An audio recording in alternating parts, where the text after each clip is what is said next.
سلام، به برداشت چندم خوش اومدین. یه پادکست برای علاقه‌مندای فیلم و سینما مثل شما. اینجا تو هر قسمت یه فیلم و معرفی و نقد و بررسی میکنیم. بخش اول هر قسمت اسپویلر نداره و میتونین با یه فیلم قبل از دیدنش آشنا بشین. من احسانم و این برداشت 8.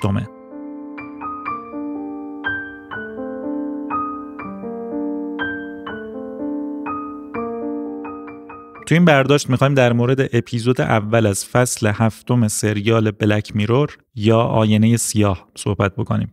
یه سریال آنتولوژی تو ژانر علمی تخیلی محصول کشور بریتانیا که توسط آقای چارلی بروکر ساخته شده که نویسنده و تهیه کننده اجرایی سریال هم هست. اولین فصل این سریال که 3 قسمت بود دسامبر سال 2011 منتشر شد، یعنی بیشتر از 13 سال پیش.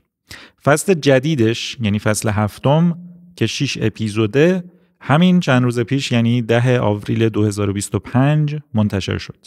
خب برای کسایی که آشنا نیستن، سریال آنتولوژی به سریالی میگن که هر فصل یا هر اپیزودش مستقل از بقیه است. یعنی هر فصل یا هر اپیزود قصه و مضمون و لحن و شخصیت‌ها و بازیگرا و ساخت و سازنده‌های متفاوتی داره. معمولاً میشه هر قسمت یا هر فصل همچین سریالی رو بدون ترتیب تماشا کرد. مثلا سریال فارگو یا سریال ترو دتکتیو از اون دسته سریالایی هستن که هر فصلش مستقل از بقیه است. ولی سریال بلک میرور مثل سریال توایلایت زون یا سریال انیمیشنی لاو دث اند روباتس هر اپیزودش از اپیزودهای دیگه مستقله. حالا این سریال آنتولوژی همیشه یه چیز واحد یا ثابت و مخصوص به خودشون دارن که باعث میشه هر اپیزود یا هر فصلشون با بقیهش مرتبط و یک پارچه به نظر بیاد و اصولاً مثل یک برند قابل شناسایی باشه. مثلا در مورد بلک میرور گاهی میشنوی که آدما میگن مثلا فلان فیلم میتونست یه اپیزود از بلک میرور باشه، یا ممکنه یه اتفاقی توی دنیا بیفته که با خودت فکر کنی این خیلی بلک میروره. این چیزی که باعث میشه اپیزودهای سریال آنتولوژی یک پارچگی داشته باشن میتونه یه ایده باشه، یه مضمون، یه موضوع، ژانر یا حتی لحن و بیان بصری. حالا چی بلک میرور رو متمایز میکنه و قابل شناسایی میکنه نسبت به فیلم‌ها و سریال‌های دیگه؟ ایده و موضوع اصلیش. بلک میرور در بطنش به اثر تکنولوژی روی زندگی انسان تو دنیای مدرن میپردازه و اکثر اوقات این کار رو به شکل تاریک و کنایه آمیز و هجوآمیزی انجام میده. در واقع بررسی میکنه که تکنولوژی چطور میتونه رفتار و روابط آدما رو تحت تاثیر قرار بده و ما رو از نظر اخلاقی توی سردرگمی و شرایط خیلی سختی برای تصمیم گیری قرار بده. یه جورایی از جنس وات ایفه، یعنی میاد میپرسه و تصور میکنه که چی میشد اگر مثلا فلان اتفاق خاص میافتاد. بلک میرور میاد بررسی میکنه که مثلا اگر یه تکنولوژی نوآورانه یا خاص به دست آدما برسه دقیقاً چه اتفاقاتی ممکنه بیفته، چی ممکنه بد پیش بره، چطور میشه از اون تکنولوژی سوء استفاده کرد و کلاً آدما چه کار ناشیانه، خودخواهانه یا اصولاً چه کاری از روی ضعف میتونن انجام بدن. کلاً عواقب خواسته و ناخواسته پیشرفت تکنولوژی رو روی رفتار و زندگی آدما بررسی میکنه. با تمام این اوصاف ولی بلک میرور یه داستان آموزنده نیست. یعنی چارلی بروکر قصد نداره بهمون هشدار یا اخطار بده یا بگه تکنولوژی چیز بد و ترسناکیه یا اینکه بهتر از پیشرفت تکنولوژی جلوگیری کنیم.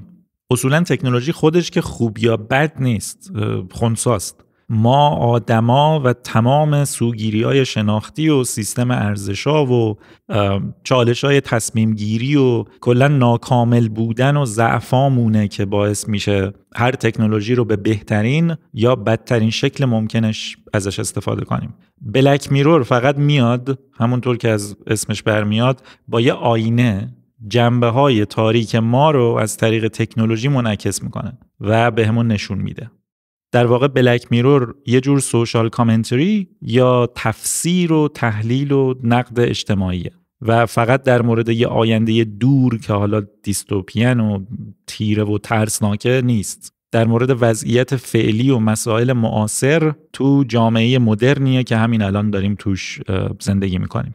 در واقع بلک میرور یه جورایی هدفش اینه که ما رو دعوت کنه به این که تصمیمات و رفتارا و ارزشامون رو زیر سوال ببریم و در موردشون فکر کنیم. خلاصه این توضیحاتی که دادم همون ماهیت و موضوع اصلیه که عملاً برند بلک میرور رو میسازه و از بقیه متمایزش میکنه.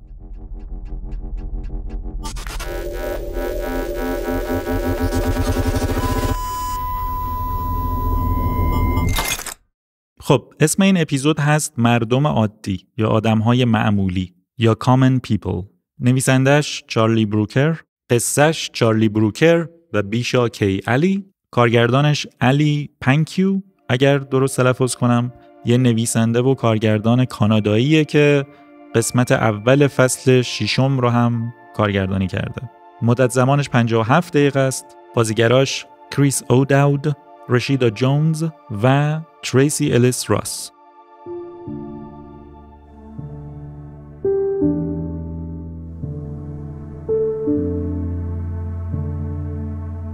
وقتی آماندا یه معلم مدرسه ابتدایی دچار یه وضعیت اضطراری پزشکی میشه، همسر ناامیدش مایک مجبور میشه برای استفاده از یه سرویس خیلی پیشرفته به اسم ریورمایند ثبت نام کنه که میتونه زنش رو زنده نگه داره. اما ریورمایند چالش‌هایی برای این زوج ایجاد میکنه که اصلاً فکرش رو نمی‌کردن.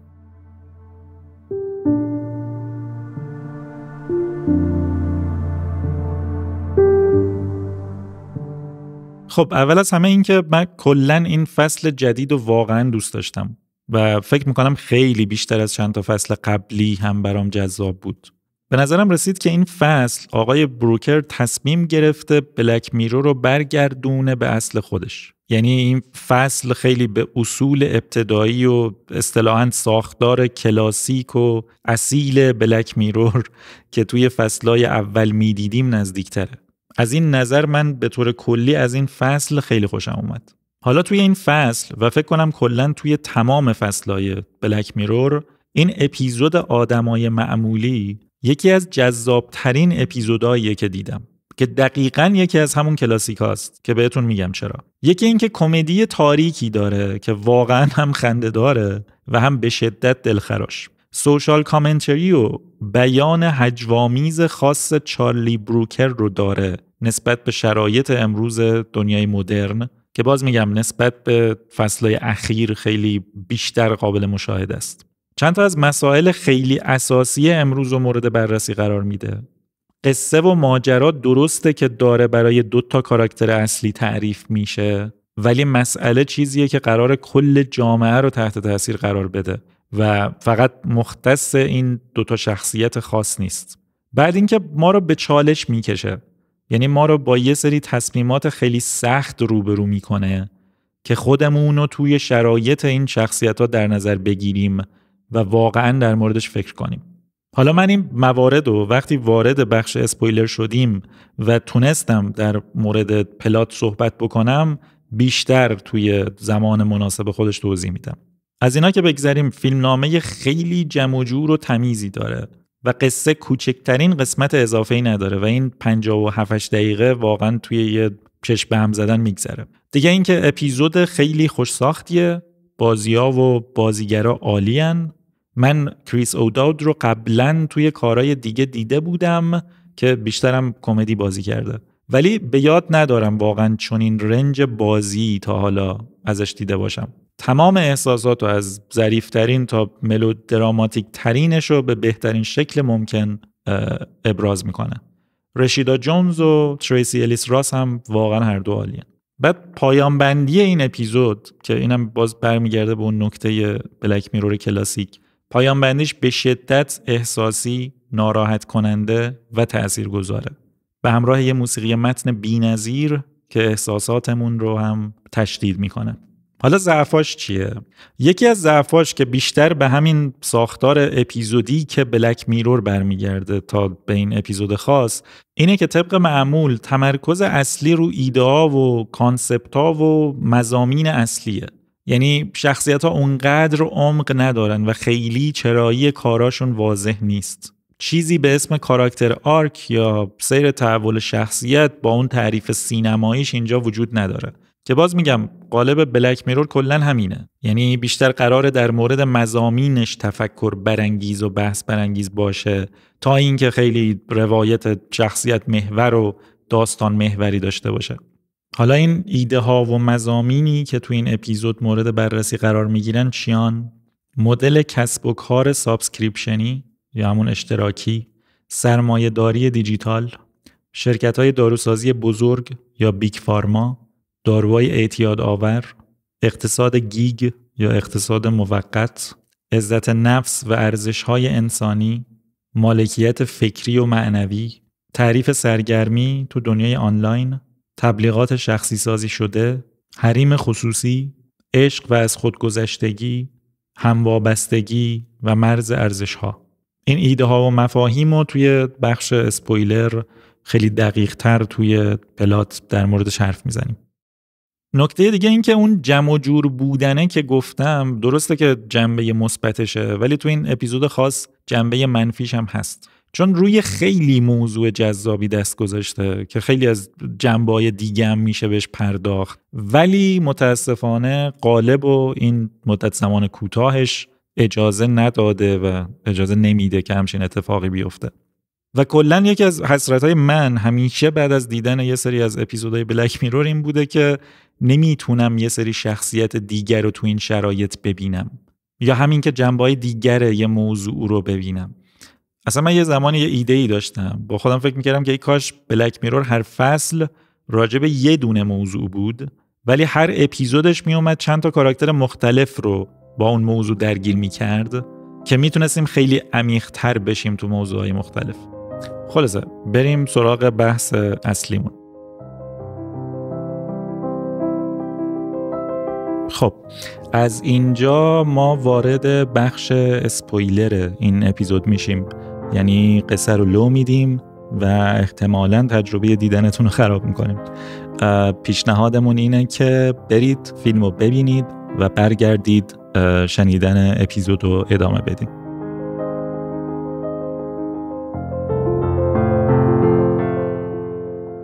خب از روی پلات پیش بریم و به هر موضوعی که رسیدیم در موردش صحبت میکنیم. خب یه زوج خوشحال و خوشبخت و معمولی داریم، همونطور که از اسم این اپیزود برمیاد. مرد مایک یه کارگره، خیلی معلوم نیست کارش چیه و واقعا مهم نیست، فقط میخواد نشون بده که یقه آبیه و از طبقه کارگر جامعه است که حالا بعداً میبینیم میتونه این شیفتای بیشتری کار کنه و باقی ماجرا. زن آماندا یه معلم مدرسه ابتداییه که ظاهراً بیولوژی یا همچین چیزی آموزش میده. اولین چیزی که میبینیم توی کلاس آموزش میده در مورد حشرات بدون سرنشین خودمختاره که اگر یادتون باشه قبلتر توی اپیزود 6 فصل 3 باش روبرو شدیم. یه دورانی بود که زنبورای طبیعی منقرض شده بودن و دولت از زنبورای مکانیکی داشت استفاده میکرد. اینم اصطلاحاً یه ایستر اگ برای طرفداراست تو این اپیزود، ولی ایستر اگ خیلی مهم و خیلی جذابیه که جلوتر بهتون میگم چرا. خلاصه اینا یکی یا شاید تنها سفر تفریحیشون اینه که هر سال برای سالگرد ازدواجشون برن یه اقامتگاهی به اسم جونیپر، جایی که توش ازدواج کردن، تو شهرستان پالمر. اسم اقامتگاه هم فکر کنم اشاره داره به اون اپیزود سن جوپرینو، اپیزود 4 فصل 3. بعد در کنار زندگی روزمرهشون در تلاشن که بچه دارن بشن. تا حالا 2 بار تلاش کردن، موفق نشدن. این وسط با یکی از اولین ایده های این اپیزود هم آشنا میشیم که حالا جلوتر بیشترم در موردش حرف میزنم. یکی از همکارای مایک از یه سرویس آنلاین استفاده میکنه که توش مخاطبا میان به یه نفر پول میدن و اون شخص که اون طرف ماجرا جلوی دوربینه یه طوری به خودش لطمه میزنه یا خودش رو تحقیر میکنه، کاری میکنه که خجالت زده بشه یا همچین چیزی.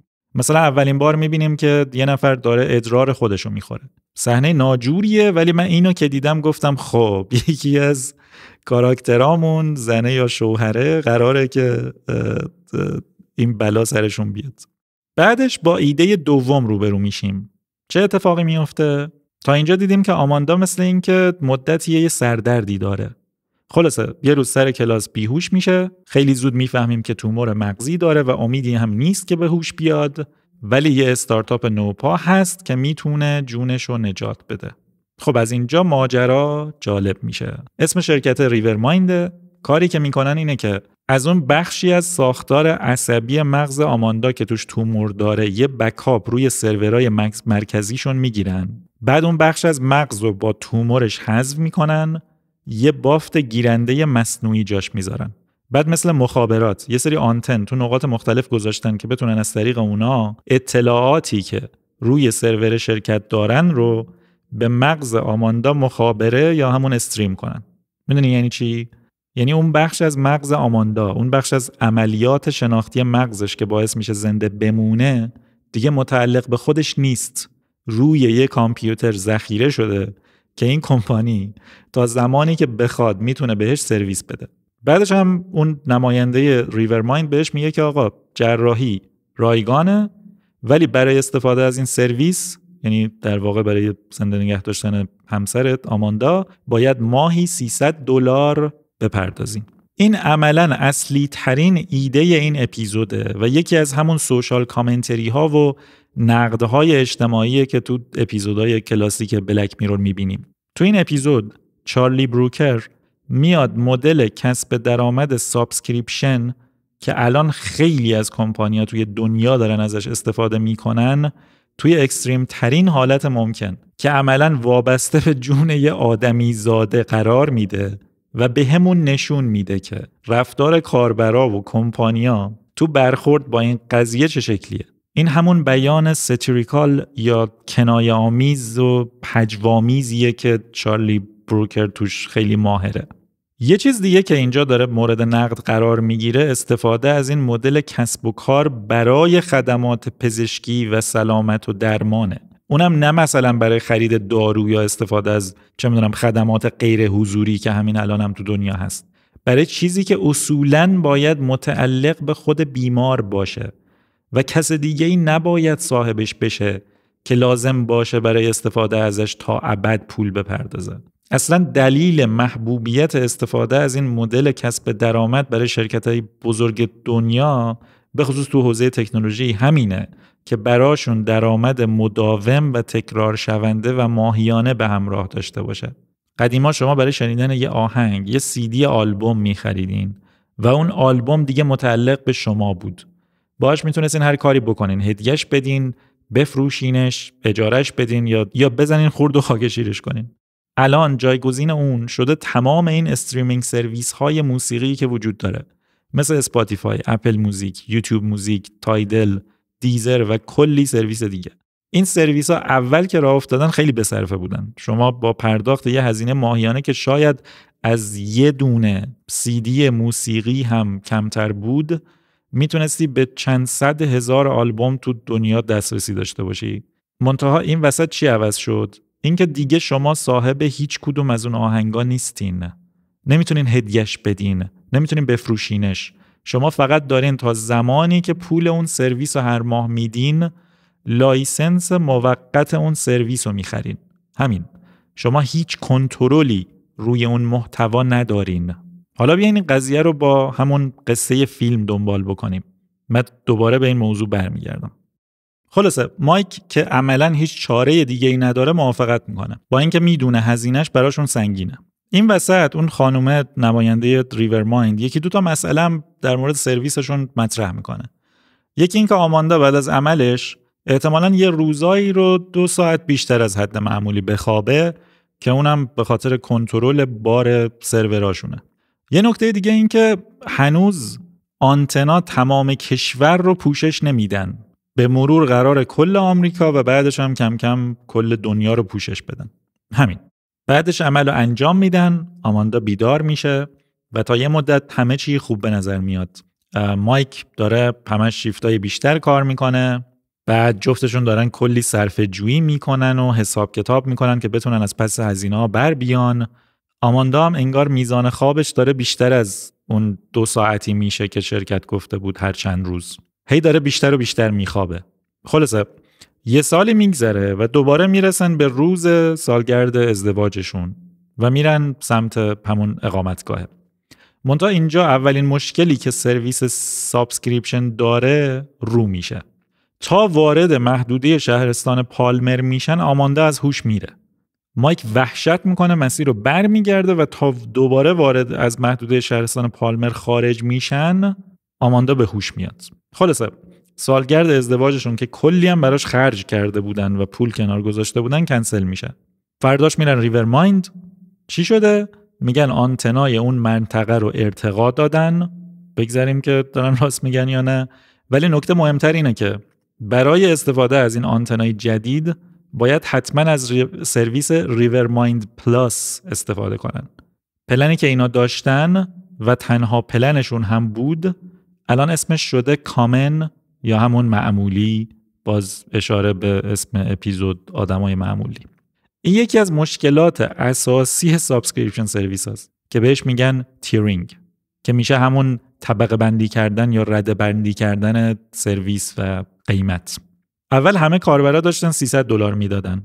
الان برای استفاده از یه سری خدمات که اتفاقا قبلتر بهش دسترسی داشتن و اصولاً باید در اختیار همه باشه، باید مایک و آماندا $500 بیشتر بدن که روی هم میشه $800. یعنی اصولاً کسایی که روی پلن معمولی هستن دیگه نمیتونن از محدوده رده سرویس فعلیشون خارج بشن.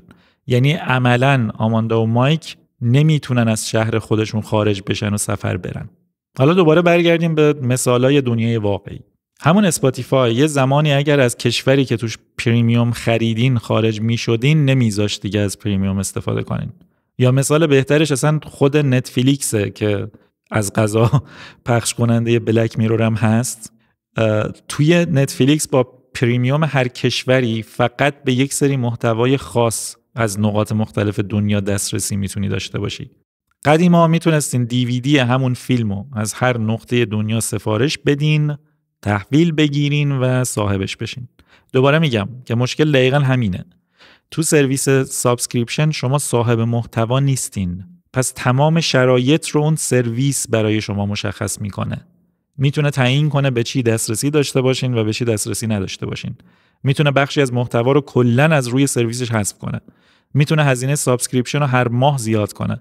میتونه 10 تا تیر یا رده‌بندی قیمتی دیگه اضافه کنه. میتونه بابت هر بخشی از سرویسش یه پول اضافه بگیره. البته تا جایی که مشتری‌ها حاضرن پول بدن.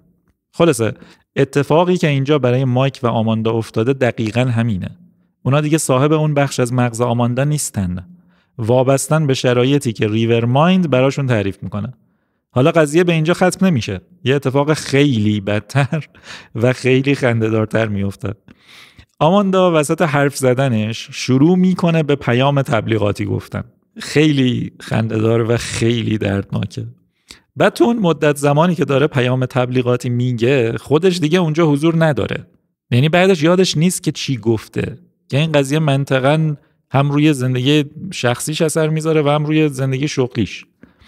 کارشو به همین خاطر نزدیکه که از دست بده. اینم یکی از همون نکاتیه که گفتم این اپیزودو تبدیل به یه اپیزود کلاسیک بلک میرور میکنه.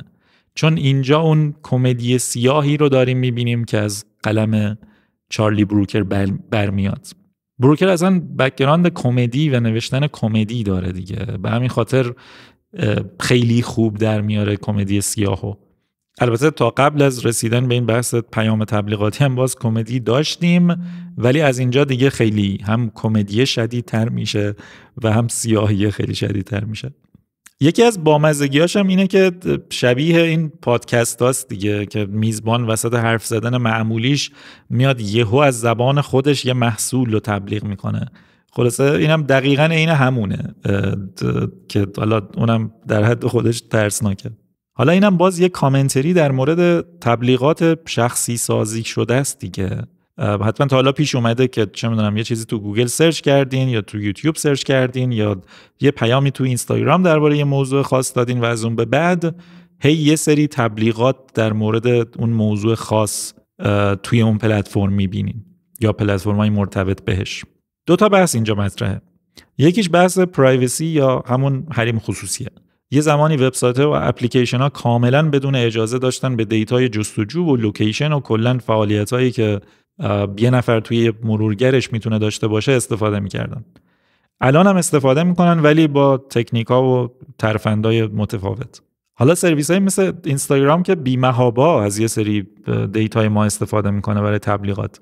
از دیتای پروفایلمون، یعنی سن و جنسیت و لوکیشن و غیره، از دیتای فعالیتامون مثل لایک و شیر و کامنت و غیره، دیتای دستگاه، مرورگر، آدرس آی پی و خلاصه هر چیزی که کمک کنه بتونن جایگاه تبلیغاتی بیشتری به مشتریای کسب و کارشون بفروشن. اینستاگرام دو نوع کاربر داره دیگه. یکیش مشتریای یا آدمای معمولی ان که ظاهراً دارن به صورت رایگان ازش استفاده میکنن. یکیش هم مشتریای بیزنسی ان که میخوان توش تبلیغ کنن. این وسط ما داریم دیتامون رو، ما آدمای معمولی داریم دیتامون رو دانسته یا ندانسته میفروشیم که بتونیم از این سرویس استفاده کنیم و اصولاً هر سرویس رایگانی که استفاده میکنین همینه. نکته دیگه این که اینم باز همون بیان هجوآمیزیه که از چارلی بروکر انتظار داریم. اثرگذارترین نوع تبلیغ چیه؟ یکی این که کاملا مرتبط به شرایطی باشه که توش قرار دارین، یکی هم این که از زبان کسی باشه که بهش اعتماد دارین. این چیزی که توی این اپیزود میبینیم خب به نظر خیلی اغراق شده میاد و همینطور هم هست، ولی جالبه بهتون بگم که فیسبوک بین سالهای 2012 و 2014 داشت توی نیوز فیدش یا همون صفحه هوم پیجش یه کار نسبتاً مشابهی انجام میداد. برای اولین بار اون موقع میخواستن توی همون نیوز فیدشون تبلیغ نمایش بدن. میومدن یکی از فعالیت‌های یکی از دوستاتون که مربوط به کسب و کار یا یه برند خاص بود رو بالای صفحه، جایی که خیلی به چشم بیاد، بهتون نشون میدادن. مثلا فیسبوک رو باز میکردی، بالای صفحه یه پست از فلان دوستت میدیدی که مثلا رفته استارباکس یه قهوه خورده و خیلی لذت برده. زیرش هم صفحه پروفایل استارباکس و سایتش نمایش پیدا میکرد و لطف کرده بودن و یه لیبل اسپانسرد هم روش گذاشته بودن. به این قابلیت میگفتن اسپانسرد استوریز. این به اصطلاح استوری ها میتونست هر چیزی باشه، لایک پیج، لایک پست، خود پست، اپ، بازی و غیره. یه سری از فعالیت هایی که تو فیسبوک اون موقع میشد انجام داد. آدم ها هم هیچ امکانی نداشتن که از این سیستم تبلیغاتی خارج بشن. خلاصه اگه بهش فکر کنین خیلی فرقی با چیزی که تو این اپیزود میبینیم نداره. یعنی عملاً دارن از زبان تو یه چیز دیگری رو تبلیغ میکنن. حالا تهش این قضیه فیسبوک منجر به یه دادخواهی اساسی شد و کلاً مجبور شدن این فیچر رو از روی فیسبوک حذف کنن. خلاصه بریم سر قصه‌مون. مایک و آماندا بعد از فهمیدن این قضیه تبلیغات میرن دوباره سراغ ریورمایند. بعد بامزه است که اون نماینده ریورمایند به این قابلیت میگه پیام تجاری، بهش نمیگه تبلیغات. خلاصه همونطور که آماندا توی جلسه حدس میزنه باید سرویسشون رو آپگرید کنن به ریورمایند پلاس که تبلیغات حذف بشه. بعد از این که شغل آماندا تهدید میشه دیگه مجبورن که سرویسشون رو ارتقا بدن. منتها چون پولشون نمیرسه مایک مجبور میشه که بره سراغ اون سرویس دامدامیز که قبلتر دیده بودیم که آدما توش به خودشون لطمه میزدن یا خودشون رو تحقیر میکردن که بتونه پول بیشتر در بیاره. این سومین کامنتری اساسی آقای بروکر توی این اپیزوده.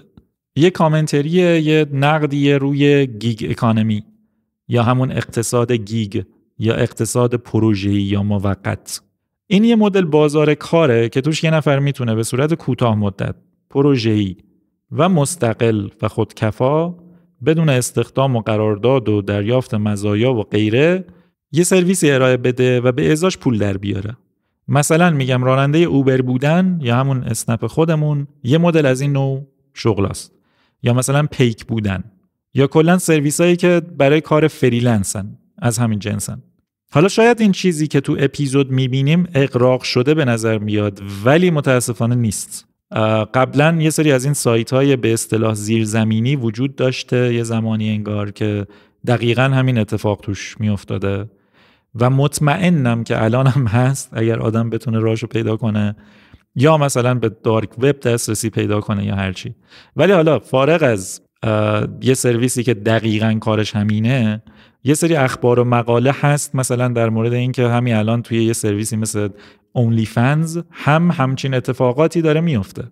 شاید در این حد مریض نباشه، ولی همچنان اون تأثیر روانی و فیزیکی که مثلا توی این اپیزود روی مایک میبینیم رو روی اون آدما هم که دارن از اونلی فنز استفاده میکنن میشه دید. بعد فارغ از این توی همین پلتفرم‌های چه میگن ساده استریمینگ مثل یوتیوب و تیک تاک و تویچ و غیره هم باز میگم نشاید در این حد، ولی پیدا میشن آدمایی که برای بازدید بیشتر عملاً دارن به شکل‌های مختلف خودشونو تحقیر میکنن یا به یه نحوی دارن به خودشون لطمه میزنن. یه کامنتری بزرگ دیگهش در راستای همین رفتار یه چیزی به اسم اقتصاد توجه. اینترنت در حال حاضر داره با توجه آدما به مثابه یه واحد پولی سر پا میمونه. بازدید بیشتر، کلیک بیشتر، لایک بیشتر، کامنت بیشتر، همه اینا مساویاً با دیده شدن بیشتر و که نتیجهش میشه نفوذ و اثرگذاری بیشتر و در نتیجه پول بیشتر. پلتفرم‌های مثل اینستاگرام، یوتیوب، تیک تاک، تویچ و حتی لینکدین به اینگیجمنت و اینتراکشن بیشتر پاداش میدن تا به چه میدونم حقیقت یا اخلاق یا ارزش. اتفاقا بلک میرور تو اپیزود دوم فصل اول به همین موضوع میپردازه. قضیهش اینه که آدما باید یا روی یه دوچرخه ثابت پا بزنن یا باید در قالب برنامه‌های سرگرم کننده خودشونو به یه شکلی تحقیر کنن که خب خیلی‌ها برای فرار از دوچرخه سواری همون گزینه دوم رو انتخاب میکنن. آدما خودشون، خانوادهشون، عزت نفسشون، اعتبارشون، ارزش‌هاشون و کلاً وجودشون رو برای توجه به فروش میذارن. و حالا این وسط اصلا خود بحث تعریف سرگرمی هم اینجا مطرحه دیگه، که سرگرمی از زمان به وجود اومدن اینترنت و بعدش سوشال مدیا چقدر تعریفش تغییر کرده و چقدر شکل و فرم متفاوتی پیدا کرده. باز در همین راستا یک کامنتری بزرگ دیگهش در مورد رفتار آدما تو دنیای آنلاین بحث سوء استفاده و بهره برداری از آدما تو فضای سرمایه‌داری دیجیتاله. ببینید یه عده شاید اوکی باشن با این که چه میدونم دست به چنین کارهایی جلوی دوربین بزنن، یا اصلا اینو مثلا در نظر بگیرین که یه عده کارگر جنسی هن و براشون صرفا یه شغله و اتفاقا باهاش خوشحالم هستن. منتها چیزی که مشتریای این آدما نمیدونن اینه که بعضی از این آدما اتفاقا ناچارن که دست به این کارا بزنن. مایک اگر یادتون باشه اولین باری که از طریق اون همکارش با این سرویس آشنا میشه حالش به هم میخوره، ولی این آدم الان مجبوره که از این سرویس استفاده کنه، بیچاره است به معنای واقعی کلمه. ولی اون مشتری که داره بهش پول میده که براش مهم نیست این آدم کیه، چی کاره است، شرایطش چیه، فقط دنبال سرگرمی و لذت خودشه. حتی اگه بخواد هم باز ترجیح میده که اصلا به این چیزا فکر نکنه.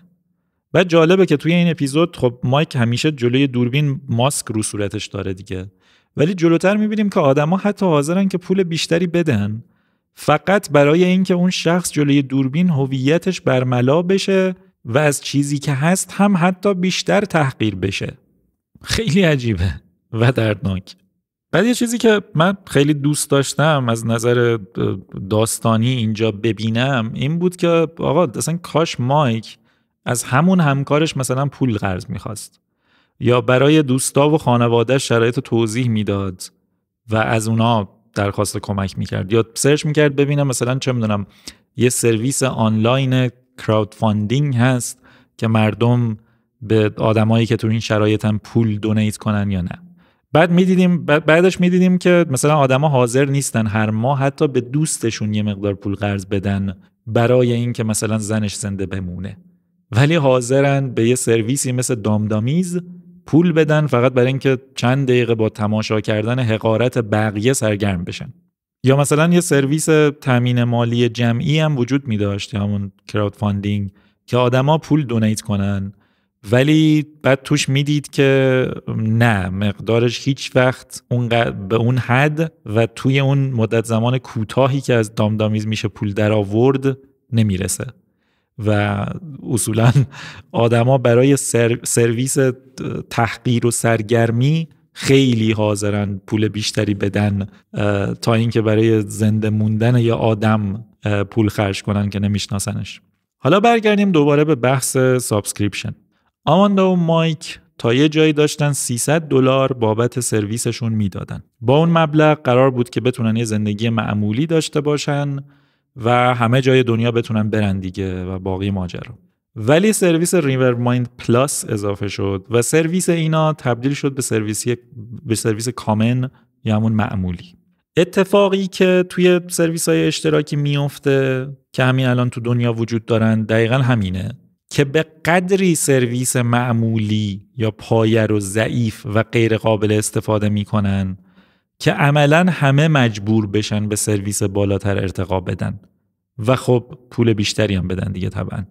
چه اتفاقی تا اینجا افتاد؟ میزان خواب آماندا هی بیشتر و بیشتر شد. محدوده پوشش سرویسشون محدودتر شد. بعدش هم که تبلیغات به این پلن معمولی اضافه شد که مجبورشون کرد $500 بیشتر از قبل بدن که روی هم میشه $800.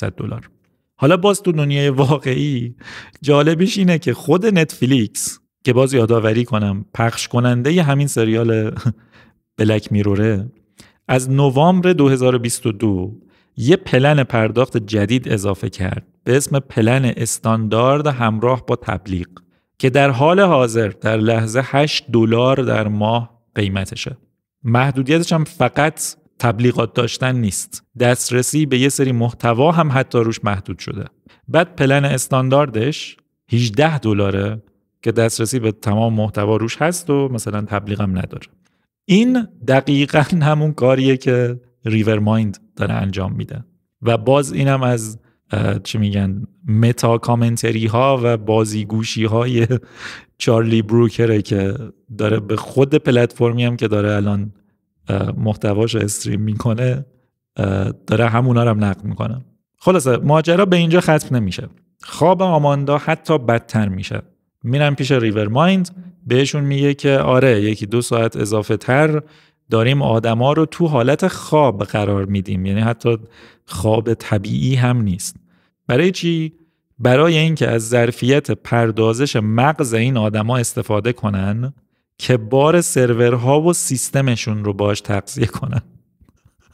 خیلی عجیبه. یعنی عملاً دارن از مغز آماندا برای سرپا نگه داشتن سرورهاشون استفاده میکنن. یعنی نه تنها اینا دارن $800 در ماه پول میدن که ضعف‌های سرویس معمولی رو نداشته باشن، دارن بخشی از توانایی‌های مغز آماندا رو در اختیار کمپانی قرار میدن. حالا برای چی؟ برای اینکه یه سرویس جدید اضافه شده به اسم ریورمایند لاکس. بعد سرویس ریورمایند پلاس الان تبدیل شده به سرویس استاندارد. حالا این سرویس جدید چی کار میکنه؟ یه سری قابلیت ذهنی جدید اضافه میکنه به مغز آدما. مثلا حواس 5گانه رو میاد حساس تر میکنه. بعد یه اپلیکیشن هم داره که به آدما امکان میده حواس 5گانه و احساساتشون رو کنترل کنن. بعد حتی یه قابلیت بیشتر از اون هم داره که میتونی از توانایی‌ها و ویژگی‌های بقیه کاربرای ریورمایند استفاده کنی. حالا تصور من اینه که کاربرای لاکس دارن از توانایی‌های کاربرای استاندارد استفاده میکنن که به همین خاطر هم مجبور شدن کاری کنن که لازم باشه چند ساعت بیشتر تو حالت اسلیپ مود باشن. یکم بهش فکر کنین، خیلی وحشتناک و بیرحمانه است، خیلی عجیبه، ظالمانه است، اصلا مریض این حرکت و باور کردنی نیست. ولی باز میگم تو دنیای واقعی داریم اتفاقات مشابهش رو میبینیم، نه در این حد ولی باز داریم میبینیم. بعد حالا هزینهش چقدره؟ $1000 بیشتر از هزینه فعلی. و خیلی جالبه که طرف مثلا هیچ وقت نمیگه تو این حالت، مثلا تو این سناریو نمیگه $1800 باید بدین، میگه $1000 بیشتر از هزینه فعلیتون، که باز اینم خودش از همین تکنیک‌های مارکتینگیه دیگه. خلاصه بعد طرف میگه که این نماینده ریورمایند میگه که آقا آره ما میدونیم لاکس سرویس VIP، به همین خاطر یه سری پکیج بوستر موقت هم داریم که میتونین استفاده کنین. اینم باز یه کامنتری دیگه است و یه مدل دیگه دردناکه که الان بهش میرسم. خلاصه مایک یه بوستر 12 ساعته برای سالگرد ازدواج بعدیشون به عنوان هدیه برای آماندا میخره. بعد میان لذتش رو میچسبونن به سقف. چه اتفاقی میفته؟ طبیعتاً آماندا از حالت طبیعی خارج میشه. دیگه خودش نیست و باعث میشه کلاً سالگرد ازدواجشون به فنا بره دیگه یه جورایی. حداقل برای مایک. چون عملاً فکر میکنه که اصلا با یه آدم دیگه اومده سفر، این همسرش نیست. اینم باز 2 تا کامنتری مهم داره دیگه. یکیش درباره داروهاییه که درسته که آدما رو نجات میده، آدما رو زنده نگه میداره یا آدما رو از درد نجات میده، ولی در کنارش آدم رو از حالت عادی خودش خارج میکنه. عملاً طرف دیگه فقط زنده است و وجود داره ولی هیچ اثری از اون شخصیت واقعی خودش نیست. و حال مایک و کسایی که کنارشون یه نفر با مریضی سخت دارن احتمالاً درک میکنن که درست داری بهش دارو میدی، زنده است، دردش کمه، ولی دیگه اون آدمی نیست که تو میشناختیش. یه کامنتری دیگهش در مورد داروهاییه که اعتیاد آورن و در کنار از بین بردن درد مصرفشون لذت بخش هم هست. داروهای مسکنی مثل مورفین، اکسیتوسین و وایکدین، چه میدونم کدوئین، یا داروهای ضد اضطراب و آرام بخش مثل زنکس، مثل دیازپام و میدونید کلی داروی دیگه. از بین این داروها مسکن‌ها اتفاقا بیشترین میزان اعتیاد دارن. حالا این کمپانی‌های داروسازی بزرگ یا اصطلاحاً بیگ فارما که این داروها رو تولید کردن، بگذاریم از تمام حواشی و کثافتکاریایی که باهاش درگیرن، اینا عملاً زدن تو کار تجارت مواد مخدر. یعنی مشتریاشون دیگه فقط بیمارها نیستن، یه سری مصرف کننده مواد مخدرن و یه سری معتادن که اتفاقا یه عدهشون با بیمار شدن تهش به این داروها معتاد شدن. خلاصه توی سریالم، توی این اپیزودم با معرفی پلن ریورمایند لاکس، دیگه این کمپانی فقط تو کار خدمات پزشکی نیست، دیگه کارش نجات دادن زندگی آدما نیست، دیگه مشتریاش فقط کسایی که دچار تومور و چه میدونم بیماری‌های مغزی لاعلاج شدن نیست. این کمپانی دیگه زده تو کار تجارت مواد مخدر.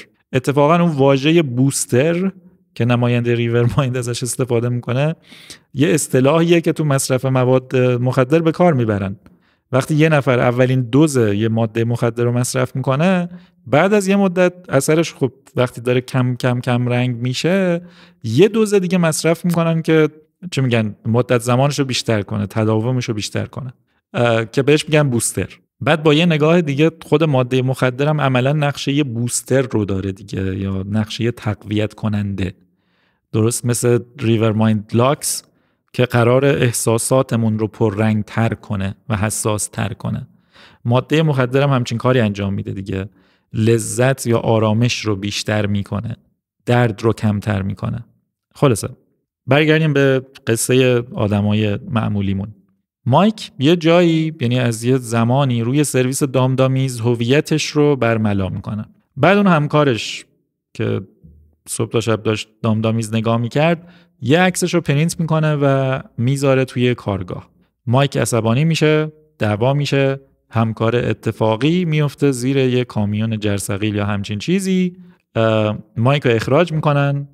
حالا دیگه نمیتونن پول همون سرویس استاندارد یا پلاس سابق رو بدن. بدشانسی از این بدتر نمیشه. اینجا باز یه کامنتری هست نسبت به عواقب همون شغل‌های گیگ یا شغل‌های پروژه‌ای تو همون اقتصاد گیگ که قبلتر در موردش حرف زدیم. بعد اینجا یه اتفاق خیلی غم‌انگیزتری هم میفته. مایک و آماندا با خودشون فکر میکنن که خب ما که میدونید مشتریای وفادار این سرویسیم، اگه بریم صحبت کنیم حتما بهمون یه فرصت میدن که کار پیدا کنیم و اینا. اینجا خیلی غمگینه، چون عملاً همون ساده‌لوحی ما کاربرا و آدمای معمولی رو نشون میده. این که فکر میکنیم اون کمپانی چیزی بیشتر از یه تجارت و کسب و کاره و احیانا ما رو آدم حساب میکنه، در صورتی که واقعیت اینه که ما هیچی نیستیم، یه درآمد ماهیانه ایم، چند تا عدد توی چند تا نموداریم. مهم نیست روی پلن استاندارد باشیم یا لاکس یا اولترا پریمیوم یا هر چی، ارزش ما فقط پولمونه. پولی نداشته باشیم دیگه هیچ ارزشی برای این سرویس ها نداریم. خلاصه میرن پیش ریورمایند، هیچ کمکی بهشون نمیکنه طبعا. بعد مایک این وسط اسم پول بچه رو میاره، یعنی پولی که برای بچه دار شدنشون کنار گذاشته بودن. بعد اینجا باز یه اتفاق دردناک و ترسناکتر میفته. طرف بهشون میگه که اگر بخواین بچه دار شین باید $90 در ماه بیشتر بدین. چرا؟ چون وقتی زن باردار میشه فعالیت مغزیش تغییر میکنه و مغزش در حالت فعلیش نمیتونه این بار رو تحمل بکنه، پس باید پول بیشتری براش بدن.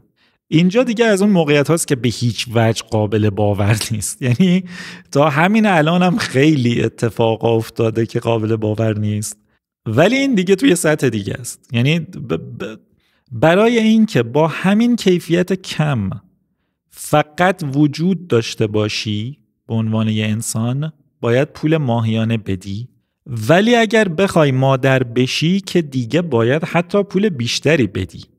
میدونین؟ دیوانگیه، احمقانه است. خلاصه در نهایت هم که میرسیم به پایان بندیش، دوباره روز سالگرد ازدواجشونه. مایک آماندا رو بیدار میکنه، تو حیاط کنار هم نشستن. مایک براش یه هدیه گرفته، 0.5 ساعت بوستر ریورمایند لاکس رو براش خریده، چون همین قدرم پول داشته و این خودش نشون میده که تو این مثلا یه سال چقدر قیمتا بیشتر شدن که این آدم که قبلا بوستر 12 ساعته خریده بود الان یه 0.5 ساعته تونسته بخره. در طول اپیزودم دیده بودیم که چه بلایی داره حتی از نظر فیزیکی سر هر دوشون میاد، ولی اینجا که توی حیاط کنار هم نشستن عملاً شبیه یه پیرمرد و پیرزنن، شکسته و داغون شدن. هیچ اثری از اون زوج خوشحال و خوشبخت امیدوار به بچه دار شدنی که اون اول اپیزود دیدیم نیست. یه زوج رو داریم که به کمترین کیفیت زندگی راضی شدن که فقط بتونن یه ذره بیشتر کنار هم باشن. خلاصه بوستر رو فعال میکنن و بعدش توی اپ آرامش یا همون آسودگی رو میچسبونن به سقف. وجود آماندا پر از آرامش میشه، با اینکه میدونیم خب طبیعی نیست دیگه، دوباره باز همون داستان است، عملا تحت تأثیر ماده مخدره. تو این آرامش به مایک میگه که فکر کنم وقتشه. مایک اولش یکم مقاومت میکنه تا اینکه تهش راضی میشه. آماندا بعدش بهش میگه که وقتی اینجا نیستم انجامش بده. بعدش میریم تو اتاق خوابشون که آماندا دراز کشیده، تایم بوسترش هم داره تموم میشه. به هم دیگه یه دوستت دارم میگن. به محض این که بوستر تموم میشه آماندا شروع میکنه به پیام بازرگانی گفتن. مایک که انتظار داشت یه کم بیشتر وقت کنار هم داشته باشن، یعنی اینقدر زود از دستش نده، یعنی نره روی حالت تبلیغات، بالاخره بالش رو ور میداره، روی صورت آماندا فشار میده تا زمانی که خفه میشه و میمیره. نمای بعدی جلوی در اتاقی هستیم که مایک توش ویدیوهای دامدامیزو استریم میکرد. مایک با یه تیزبر وارد اتاق میشه، بعد در حالی که به ما نگاه میکنه در رو پشت سرش میبنده و پایان.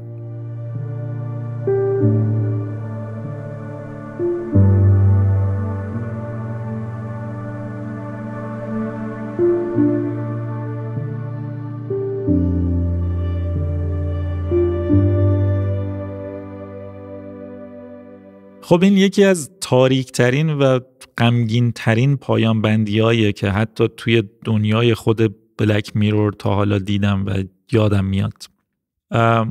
وقتی آماندا میگه که وقتشه، خب خیلی حدسش سخت نیست که منظورش اینه که وقت خداحافظیه. منتها تصور من از خداحافظی قتل نبود. من با خودم فکر کردم مثلا چه میدونم سابسکریپشن رو دیگه شارژ نمیکنن یا چه میدونم مایک آماندا رو برمیداره از محدوده پوششدهی خارج میکنه، مثلا میرن همون شهر پالمر که اصلا همون جام که حالا مرد همون جا هم اصلا میدونی خاکش کنه. منطقا اگر پول همون سابسکریپشن معمولی رو ندن پس میمیره دیگه. خلاصه از دیدن اون صحنه من کلا سورپرایز شدم. حالا بعدش که یکم بهش فکر کردم دیدم شاید منطقی باشه، چون ما نمیدونیم که این مرگ مغزیه اصلا از دسترس خارج، محدوده پوشش خارج شدن آیا باعث میشه آماندا دچار مرگ مغزی بشه یا چی. و خب قاعدتا بدنم بدون مغز تا یه حدی میتونه دووم بیاره دیگه. مثلا اون صحنه‌ای که با ماشین اولین بار میخواست از شهر خارج شد بعد دوباره برگشت در حد چند ثانیه بود و نمیدونیم این چقدر طول میکشه. تکنولوژی هم که خیلی تکنولوژی واقعی نیست، چیزی که توی فیلم توی این اپیزود داریم میبینیم. در نتیجه اگر اونجوری بهش نگاه بکنی که کنترل سرویس دست تو نیست، یعنی این نگرانی باشه که اگر بردمش بیرون محدوده اگه 2 روز بعد چه میدونم یه حرکتی زد کمپانی و تونست دوباره آماندا رو زنده کنه چه اتفاقی میفته، اینو نمیدونم. خلاصه بگذاریم. وقتی آماندا میگه که وقتشه یعنی اینکه قبلا راجع به این موضوع حرف زدن دیگه، یعنی حالا یا به خاطر بی‌اعتمادی به ریورمایند به سرویسشون یا به خاطر اینکه آماندا الان دیگه 16 ساعت میخوابه یا حتی بیشتر، باقی وقتم داره تبلیغ میگه و تحمل این شرایط برای هیچ کدومشون راحت نیست، پس با خودشون فکر کردن و تصمیم گرفتن که اوکی با قتل تمومش میکنیم همون لحظه‌ای که خودمون میخوایم.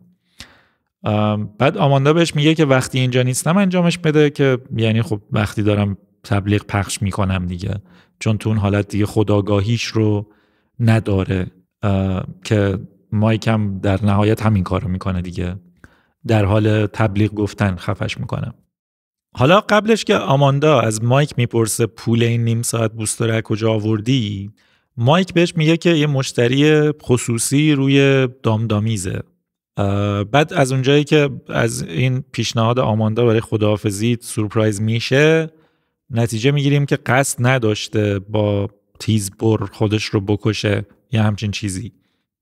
احتمالاً قراره یه عضوی از بدنش رو قطع کنه که حالا بهتون اجازه میدم خودتون تصور کنین کجا رو. اما بعد از این که آماندا رو میکشه و وارد اتاق میشه، حدس من اینه که برنامه عوض شده.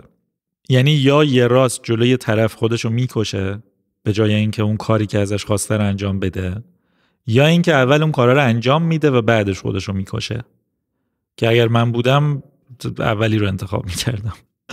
حالا برداشت این که خودش رو خواهد کشت از نظر من خیلی سخت نیست، چون کلن هم آدمیه که به شدت به زنش وابسته است و احتمالاً به خاطر حضور توی دامدامیز آبروش به حدی رفته که دیگه نتونه به راحتی شغل جدیدی پیدا کنه. بعد از نظر ذهنی و فیزیکی هم به شدت فرسوده شده و ظاهرا خودش و همسرش هیچ دوست و فامیل نزدیک و اینایی هم نداشتن. خلاصه احتمالاً دلیل زیادی برای زنده موندن براش باقی نمونده. براستی تو پرانتز یه چیزی که من انتظارشو داشتم این بود که بعد از مرگ آماندا یکی از ریورمایند زنگ بزنه یا یه نوتیفیکیشن بیاد یا همچین چیزی که با همچین مضمونی که آقا بابت درگذشت همسرت متاسفیم ولی هزینه این ماهو باید تا انتها بپردازیم. دنبال همچین شوخی یا تلنگری بودم، ولی خلاصه حالا معنی نگاهش به ما چیه؟ چون وقتی داره وارد اتاق میشه قشنگ نگاه به دوربین میکنه و درو میبنده. اینم خب طبعا از اوناست که میشه برداشتای مختلفی ازش داشت. شاید یکیش این باشه که ما هم دقیقاً از همون مخاطبای دامدامیز هستیم. ما هم داریم نابود شدن یه نفر رو، در واقع 2 نفر یا یه خانواده رو به عنوان سرگرمی تماشا میکنیم که میدونی منطقی هم هست واقعا بهش فکر کنی. و این حرکتی که میخواد انجام بده هم یه مشتری اختصاصی داره دیگه، ما اجازه دیدنشو نداریم، مای بقیه دامدامیا. بعد شاید یه نگاه هشدار دهنده باشه به ما آدمای معمولی که عملا تو همین شرایط مایک قرار داریم و سرنوشتی که مایک بهش دوچار شده خیلی هم دور از چیزی نیست که ما باهاش درگیریم یا میتونیم بهش دوچار بشیم. شاید یه نگاه سرزنشگر باشه که چرا همه مثل مایک تو همین دام افتادیم و برای تغییر شرایط هیچ تلاشی نمی کنیم.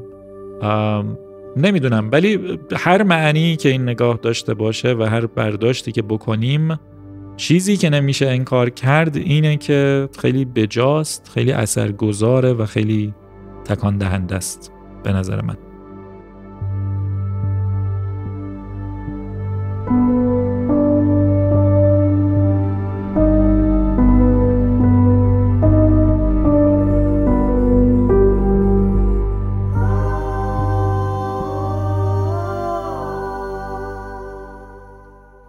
حالا قبل از این که بخوایم نقد خود اثر و کاراکترها و اینا رو بریم سراغش، من میخوام به همون موضوع سابسکریپشن یا همون پرداخت اشتراکی دوباره بپردازم که اینجا نه تنها داره جون یک انسان رو ازش میگیره، بلکه داره یه خانواده رو و چند تا انسان رو نابود میکنه.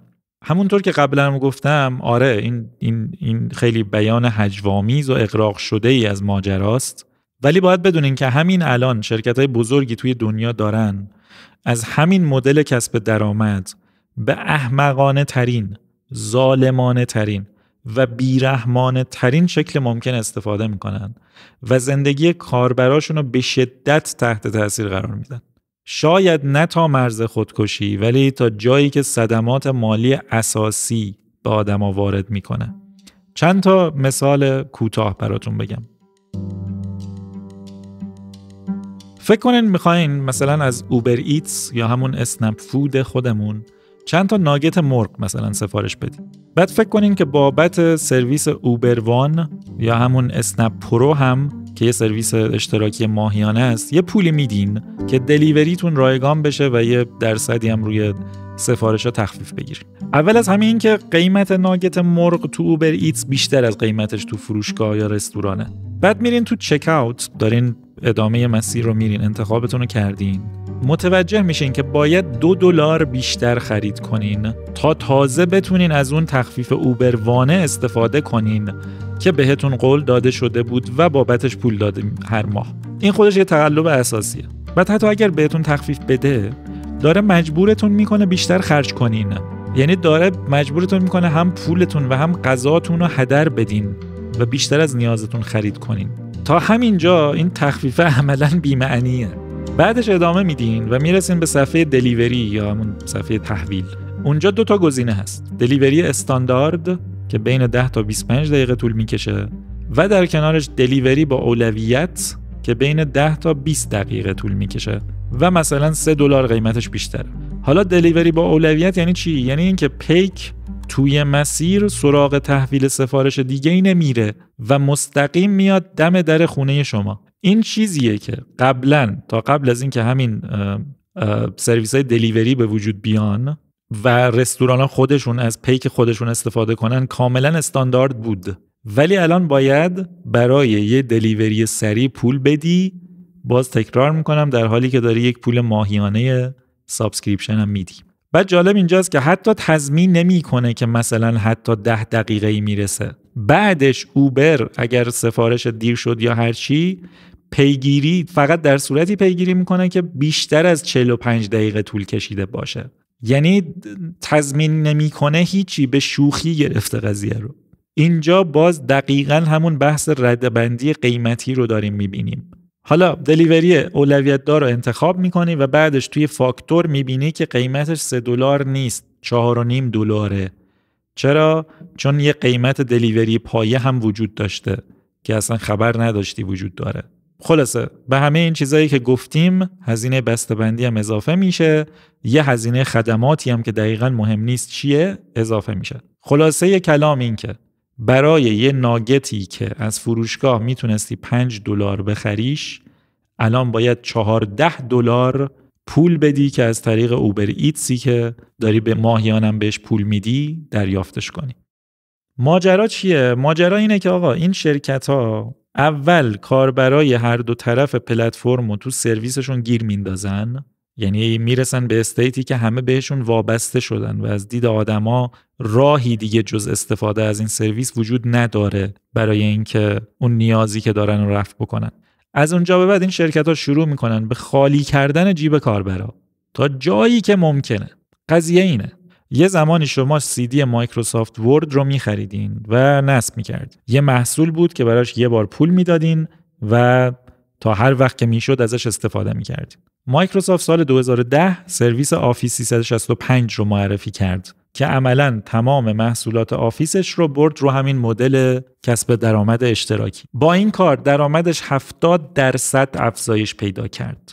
یعنی اینا که میشنویم میبینی که خیلی بدیهی و طبیعیه که همه شرکت‌های دنیا میخوان به سمت سرویس سابسکریپشن پیش برن. ادوبی هم سال 2013 همین کارو کرد. امروز هزینه فتوشاپ $270 در ساله که البته از قیمت قبلیش کمتره. یه زمانی تو باید $700 میدادی برای یک بار خرید کردن فتوشاپ، ولی الان اگه حساب کنی اون $270 بعد از حدود 2.5 سال میرسی به همون هزینه خرید یک دفعه‌ای قبلیش. الان سوال اینه که فتوشاپ بعد از اون 2.5 سال این پول ماهیانه یا سالیانه‌ای که داری بهش میدی به ازاش داری دیگه چی به دست میاری به جز خود نرم افزاره؟ آپدیت‌ها که هر ماه و هر سال مفید نیستن. شاید مثل گذشته مثلا 3-4 سال یه بار به یه آپدیت نیاز داشته باشی، ولی الان داری به صورت مداوم و تا ابد به ادوبی پول میدی برای خدماتی که بهت ارائه نمیده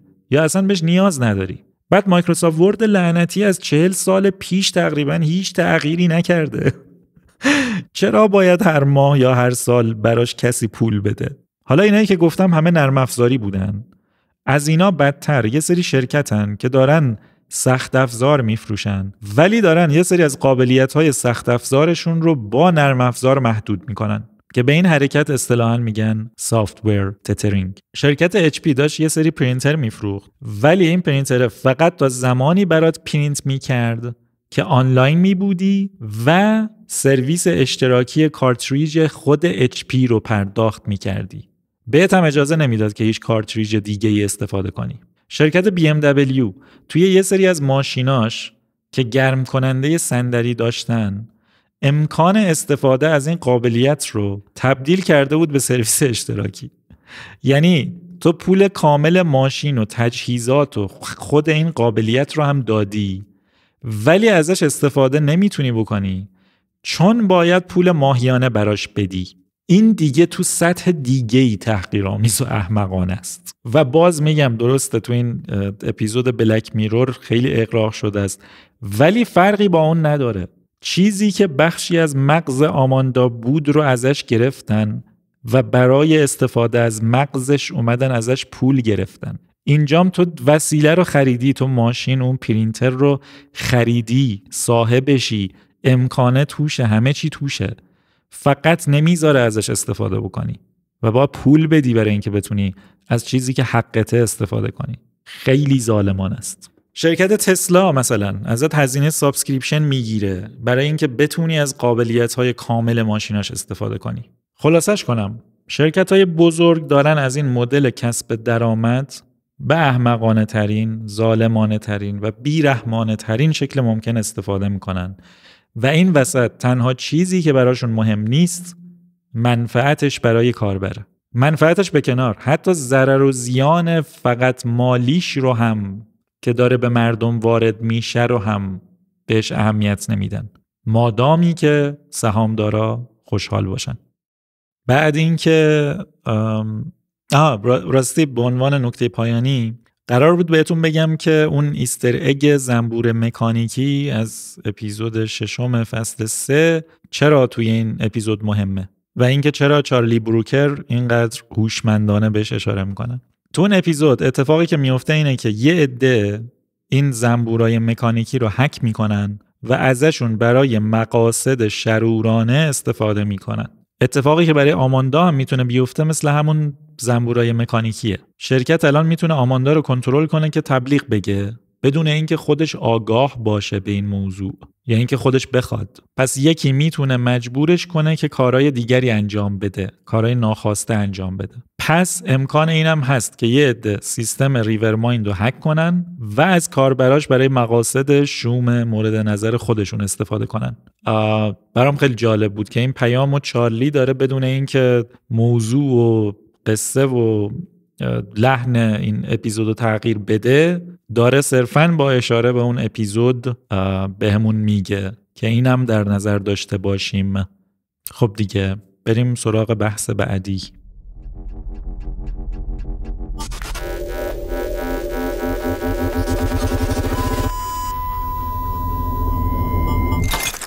خب در مورد پلات و مضامین و ایده ها صحبت کردیم. حالا بیایم ببینیم پرسش کلیدی این اپیزود چیه. سوالایی که مربوط به اخلاق و مدلای کسب درآمد و غیره بود رو صحبت کردیم. سوالی که از ما داره میپرسه و 2 کاراکتر اصلی توش قرار میگیرن به نظرم اینه: فقط زنده بودن تا کجا میارزه که براش عزت نفس و ارزش هامون رو زیر پا بذاریم؟ اگر به هر 2 شخصیتمون نگاه کنیم، عملاً سوالی که تا آخر اپیزود باش مواجهن همینه، هر کدوم به یه شکل. آماندا که برای بقای خودش داره میجنگه یه جورایی، ولی این وسط شخصیت مایک اوضاعش تا حدی فرق میکنه، چون به خاطر کسب درآمده داره به صورت پنهانی عذاب میکشه و این همون کسیه که برای زنده موندن یه شخص دیگه، یعنی همون آماندا، تصمیم گرفته و حتی اگر خسته بشه یا بفهمه تا یه حدی زجر کشیدن کافیه، بازم برای زندگی خودش داره تصمیم نمیگیره، برای زندگی یه نفر دیگه است که باید تصمیم بگیره و عشق زندگیشه. رابطه این 2 نفر و تعاملشون تو طول کل اپیزودم خیلی عاشقانه و همراه با از خود گذشتگی به نظر میاد که همینطور هم هست. یعنی واقعا این 2 نفر 2 آدم معمولی هن که به شدت عاشق همدیگن، منتها از یه جایی دیگه این عشق به خصوص از سمت مایک اونقدر به نظر سالم نمیاد. اول اینکه روش کسب درآمدی که داره باش به خودش لطمه میزنه رو از زنش مخفی میکنه، حالا بعدن توی سال 3 به نظر میاد که بالاخره بهش گفته. بعد از طرف دیگه دیدگاهش به این عشق و این ازدواج یه جور نگاه عاشقانه تراژیکه. آره، از خودگذشتگی بخشی از عشقه، ولی این که خودت رو کامل نادیده بگیری و خودت رو حذف کنی، این دیگه بخشی از عشق نیست. چون اصلا این خودش میتونه به مرور منجر به همون فرسودگی و اینا بشه و حتی تبدیل به نفرت بشه. سریال خیلی وارد این بحث نمیشه که باز یکی از نقدایی که بهش دارم، ولی توی یه صحنه میبینیم که مایک اونجایی که کارش از دست میده میاد خونه، حتی حال نداره به زنش توضیح بده، که البته نمیتونه واقعیت هم بگه دیگه که تو چه سرویسی داره کار میکنه. زنش هم تعجب میکنه، یعنی عملاً یه ذره نشون میده که رابطه داره لطمه میخوره با این از خودگذشتگی یه طرفه و پنهانکاریه. خلاصه به این رفتار شهیدوار نمیشه اسم عشق بی قید و شرط یا وفاداری یا همچین چیزایی داد به نظر من. بعد برای مایک کلا اصلا ممکنه این رفتارش منجر به این بشه که کم کم آسیب زدن به خودش و نادیده گرفتن خودش براش تبدیل بشه به معنای زندگی، نه اون عشق و اون رابطه. بعد همونطوری که قبلا هم توی دلیل خودکشی مایک گفتم، به نظر میرسه که مایک دچار هم وابستگی یا همون کودیپندنسی هم هست نسبت به آماندا. یعنی ارزشی که در خودش میبینه فقط وابسته است به حضور آماندا، حاضر براش عزت نفس و مرز ارزش‌هاش رو فدا کنه برای اینکه آماندا زنده بمونه و کنارش باشه. انگار زندگی خودش بدون آماندا هیچ ارزشی نداره، که با توجه به شخصیت مایک و تصمیماتش، به خصوص تصمیم گیری پایان فیلمش که قبلتر هم گفتم، به نظر میاد که واقعا مسئله اصلیش همینه. تهش هم که آمانداست اصلا که اصلا تصمیم میگیره که خب اوکی من راضیم، بیا خداحافظی کنیم. مایک ظاهراً تا حالا هیچ وقت همچین ایده‌ای رو مطرح نکرده و هرگز هم مطرح نخواهد کرد. خلاصه بیشتر از اینم نمیشه در مورد شخصیت‌ها حرف زد، چون خیلی عمق و قوس شخصیتی خاصی ندارن، ولی شما هم نظرتون رو درباره این رابطه و تصمیم این دو نفر بگین. برامون کامنت بذارین. اگر شما بودین تا کجا ادامه میدادین؟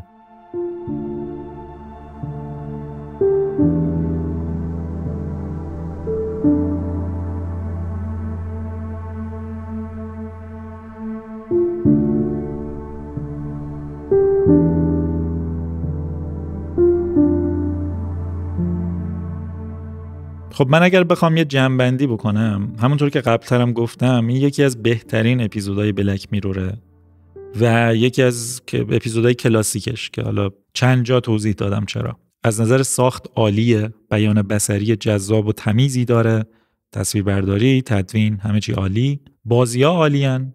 به نظرم کریس اوداود رو داریم اینجا واقعا تو سطح متفاوتی می‌بینیمش.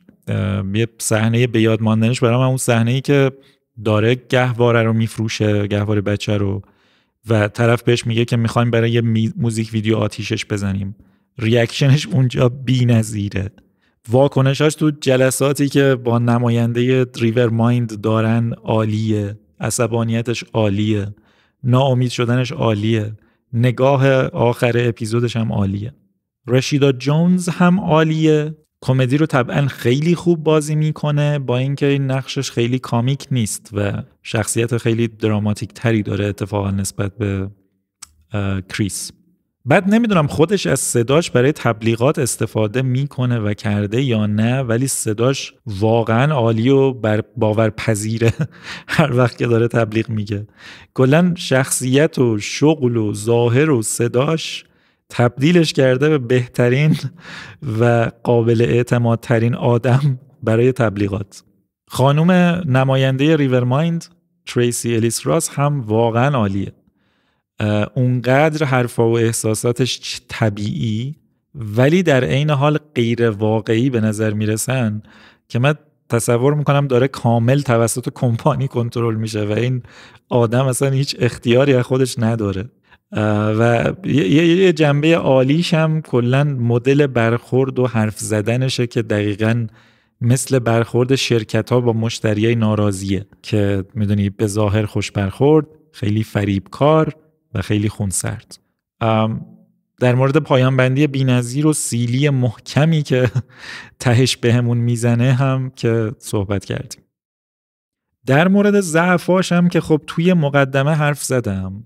این داستانه به شدت قشنگتر میشد اگر یه قوس شخصیتی هم داشتن کاراکتراش.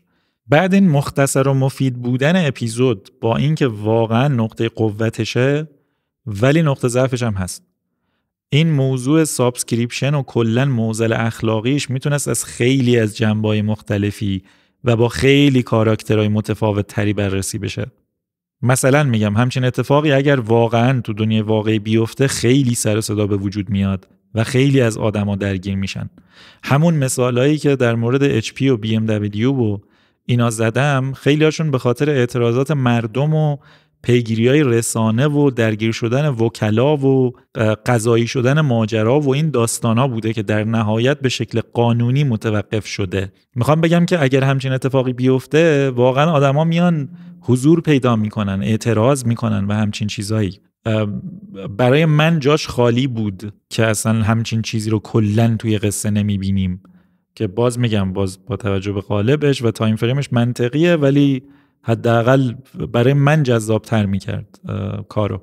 بعد اگر وقت بیشتری بود میشد اصلا اون سمت ماجرا رو نشون داد، یعنی همین سمتی که هم چارلی بروکر داشت نقد میکرد هم من داشتم نقد میکردم، اینکه چطور توی یک کمپانی در مورد این چیزا تصمیم میگیرن، اون مخترعی که این تکنولوژی رو ساخته اصلا کجاست. مثلا چه میدونم شاید اول شبیه یه مودم بوده که آدما میتونستن همراه خودشون همه جا ببرن، بعد پای سرمایه گذار و مدیر جدید اومده وسط و شرکت بزرگ شده و تصمیمات از کنترل اون آدم خارج شدن.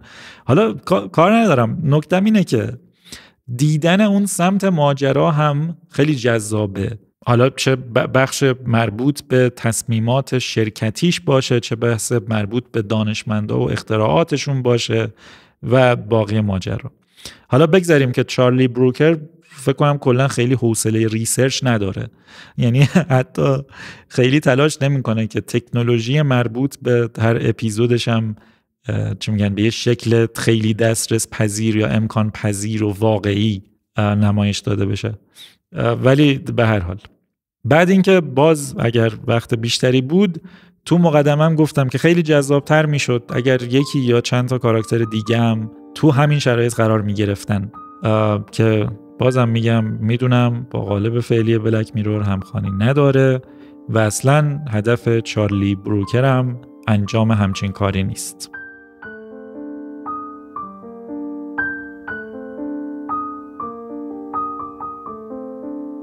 امیدوارم از شنیدن این اپیزود برداشت چندم لذت برده باشین.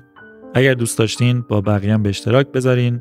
توی هر پلتفرمی که پادکست گوش میکنین ما رو دنبال کنین. شما هم اگر نظری راجع به این اپیزود بلک میرور داشتین برامون کامنت بذارین و اینکه خیلی مراقب خودتون باشین. امیدواریم که دوباره ببینیمتون.